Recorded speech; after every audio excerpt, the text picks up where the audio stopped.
అమరావతి ఆజరామం, దేవతల నడయాడిన అమరావతి, కీర్తి పతాక అమరావతి.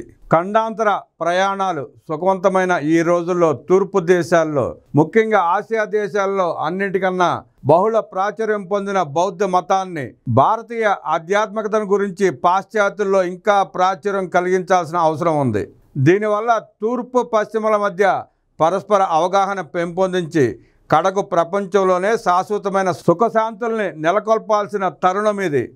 అమరావతి నగర నిర్మాణం ఈ ఆవశ్యకతను మనకు గుర్తు చేస్తుంది. నేడు నవ్యాంధ్ర రాజధానిగా అమరావతి రూపుదిద్దుకుంటున్న శుభ తరుణం ఇది. 2000 సంవత్సరాల చరిత్రకు సాంస్కృతిక వారసత్వ సంపదగా నిలిచిన ప్రాచీన పట్టణం. అందుకే అంటారు మన అమరావతిని the city that lives for ever అని. చరిత్రకారుల సార్థక నామధేయం, భారతావని కీర్తి పతాక.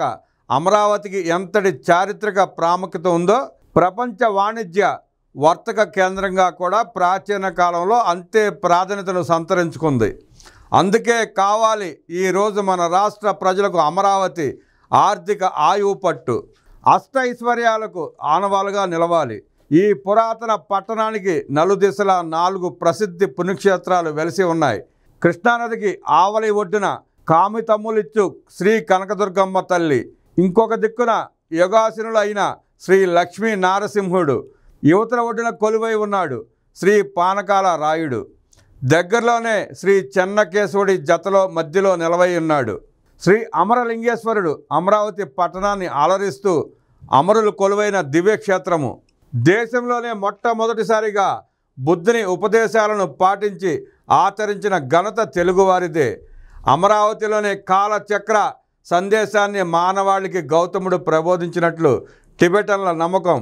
అందుకే కాబోలు తిరిగి ఇక్కడే 2006 సంవత్సరంలో ప్రపంచ బౌద్ధ మత గురువైన దలైలామా కాలచక్ర క్రతువును నిర్వహించారు. ప్రపంచం నలుమూలల నుంచి బౌద్ధులు, చరిత్రకారులు, పర్యాటకులు వచ్చి ఈ బౌద్ధారామంలో ధ్యాన ముద్రలో ఉన్న తథాగతుడిని సందర్శించి తరించిపోవటం ఈ ప్రాంతంలో ఒక నిత్య కృత్యం. అప్పటి రాజులు హిందూ మతాన్ని పోషిస్తే వారి రాణులు బౌద్ధాన్ని వ్యాపింపజేశారని ఉవాచ. శివకేశవులకు నెలవైన ఈ నేలలో బౌద్ధంతో పాటు జైన ధర్మం కూడా ప్రజల్ని ప్రభావితం చేసినట్లు తెలుస్తోంది.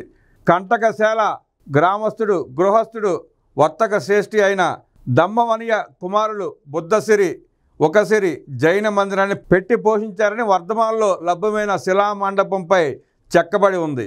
ఈ ప్రాంతవాసులు ఎంతో మత సామరస్యంతో ఉండేవారని, అందుకే అమరావతిని సిటీ ఆఫ్ టాలరెన్స్గా పరిగణించారు. కృష్ణానది ముఖద్వారాన అటు రాయలసీమకు, ఇటు ఉత్తరాంధ్రకు నట్ట నడుమున కోస్తా తీర ప్రాంతంలో వెలిసి ఉన్న మన అమరావతి అత్యంత ఫలప్రదాయిని పట్టణంగా పేర్కొనవచ్చును.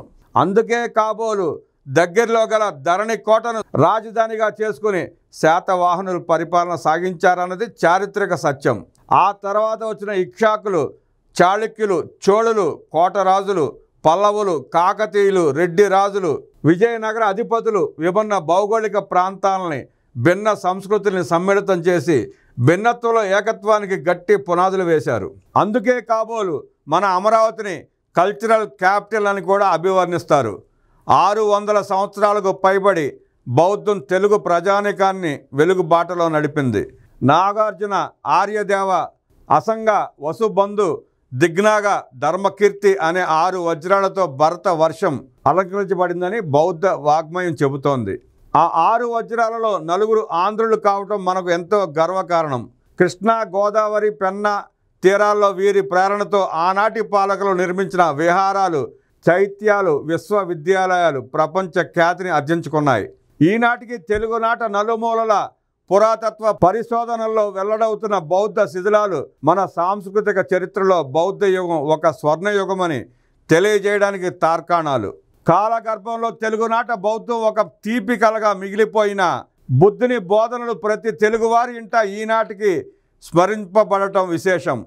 బౌద్ధానికి కేంద్ర బిందువుగా విరాజిల్లిన మన అమరావతిని రాష్ట్ర రాజధానిగా ప్రకటించుకుని నగర నిర్మాణానికి శ్రీకారం చుడుతున్న ఈ శుభతరుణంలో గృహస్థుని జీవితాన్ని, అతని కౌటుంబిక, సామాజిక, సాంప్రదాయిక విలువల సంబంధాలని ఎంతో హృదయంగా మానవాళికి ఇచ్చిన బుద్ధుని సందేశాన్ని ఈ సందర్భంగా మననం చేసుకోవాల్సిన అవసరం ఎంతైనా ఉంది. శృంగారుడు అనే సంపన్న గృహస్థుడు తన తండ్రి అవసాన దశలో ఇచ్చిన సలహా మేరకు 6 దిశలు తూర్పు, పడమర, ఉత్తరం, దక్షిణ, ఊర్ధ్వ, అధో దిశలకు నమస్కారాలు చేస్తుండేవాడు. తన ధమ్మానికి చెందిన ఆర్య విధానం ప్రకారం ఈ 6 దిశలు 6 మానవ ధర్మాలకు ప్రతీక అని బుద్ధ భగవానుడు అంటాడు. ఆయన చెప్పిన 6 దిశలు తల్లిదండ్రులు తూర్పు దిశ, సంఘము పడమర దిశ, ఆచార్య ప్రాచార్యాలు దక్షిణ దిశ, బంధుమిత్రులు ఇరుగు పొరుగు ఉత్తర దిశ, ఆధ్యాత్మిక విద్యను గరిపే గురువులు అధో దశ, శ్రమణులు ఊర్ధ్వ దిశ. ఈ 6 దిశలకు నమస్కరించాలంటారు బుద్ధ భగవానుడు. ఇది ఒక సమకాలీన సామాజిక పరిస్థితులకు ప్రతిబింబం. అదే క్రమంలో ఆదాయాన్ని ఎలా ఆదా చేయాలో, ఖర్చు చేయాలో లాంటి వివరాలు శృంగారునికి చేసిన ఉపదేశంలో బుద్ధుడు చెబుతాడు. కష్టపడి న్యాయంగా సంపాదించు, కూడిన ధనాన్ని 4 భాగాలుగా విభజించి సద్వినియోగపరచు, కుటుంబ పోషణకు, వ్యాపార వర్తక విస్తరణకు, భేద సాధులకు వరుసగా 3 భాగాలు వినియోగించు, మిగిలినది ఏదైనా అత్యవసర ఆపత్కాలానికి అట్టిపెట్టుకోమని సలహా ఇస్తాడు. భావి తరాలకు బంగారు బాట ఈ సందేశం. పుట్టిన గడ్డను మరుగైన బౌద్ధం ఆసియా ఖండంలో ఇంకా ప్రజ్వలిస్తుండటం గమనార్హం. అలాంటి ఆసియా దేశాలైన సింగపూర్, జపాన్, చైనా దేశాల సాంకేతిక సహకారంతో దేశీయ నైపుణ్యాన్ని మెరుగుపరిచి కొత్త రాజధాని నిర్మాణ క్రమంలో బుద్ధుని బోధనలు, ప్రధాన అంశాలు నేటి తరానికి పరిచయం చేసేలా ప్రభుత్వం ఇప్పటికే చర్యలు తీసుకోవటం ఆహ్వానించదగ్గ విషయం.